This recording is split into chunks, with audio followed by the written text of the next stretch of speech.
Hello, today I'm going to recommend a perfect album. The artist is Brian Eno. The album is Here Come the Warm Jets from 1974, and the label is Island Records. If you haven't noticed on my channel, I really love music from the 70s, especially 1970 to 1975. I think those were stellar years for music, and this slots in nicely here. It is the debut solo studio album by the English musician Brian Eno, sometimes credited simply as Eno. He recorded and produced it following his departure from Roxy Music. If you don't know Roxy Music, you should check them out. Their first couple albums are amazing. It was a typical clash of young male egos. What had happened was that because I was visually so bizarre looking, I got a lot of press attention. I made good photographs. That distorted the impression of where the creative leadership of the band was. It was definitely Brian's band. He's referring to Brian Ferry, the lead singer and keyboardist of Roxy Music, and he left after the second album. I will do some videos on Roxy at a later date, but his debut blends glam and pop with avant-garde and art rock. It was recorded in only 12 days, which is a miracle in my eyes. It was mixed by Eno and the unsung hero engineer Chris Thomas, famous for working with these artists. And Eno came to this from a very creative standpoint. He directed the 16 musicians at his disposal by using body language and dancing, kind of unorthodox, as well as through verbal suggestions and chance elements like cards and things. He treated the studio itself as a creative tool. Musicians' performances were often heavily edited, processed, or layered in post-production. He saw the recording process as a compositional element rather than just documentation. Essential listening. The whole album is worth a listen from front to back. I'll put the track listing on the screen here, but my favorites include Needles in the Camel's Eye. This was featured as the opening song in the film Velvet Goldmine. It is a glam rocker with a driving beat. The Pawpaw Negro Blowtorch has the weirdest lyrics, but it's also quite glam rock, and he really hams it up with the vocals.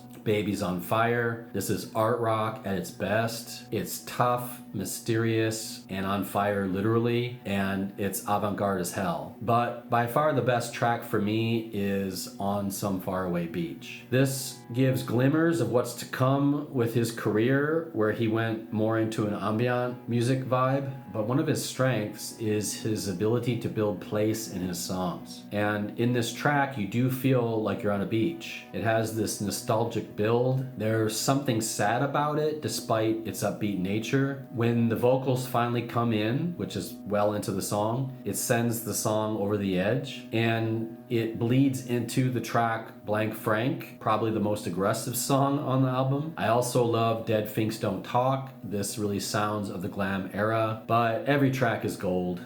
The prose. There is a heavy sense of surrealism and Dada. Eno studied painting and experimental music at the art school of Ipswich Civic College and the Winchester School of Art, and this art background informs his music, like it really does. I think his nonsensical lyrics are a wonder to behold. There is creative, flawless production. It's a virtual who's who of guest stars. You can check out the Wikipedia page for a full list, but I'll mention a few here. Chris Spedding, Phil Manzanera, Andy McKay, and Paul Thompson from Roxy Music, Robert Fripp and John Wetton from King Crimson, Simon King from Hawkwind, and many, many more. The cons. Too weird for someone expecting merely glam rock. Eno makes Bowie look conservative. It's really weird and out there. Almost like a bad acid trip covered in glitter or something. Final thoughts. This is a masterpiece of production. If you're into producing, you should definitely listen to this album. And he's known for producing some of the greatest albums of all time.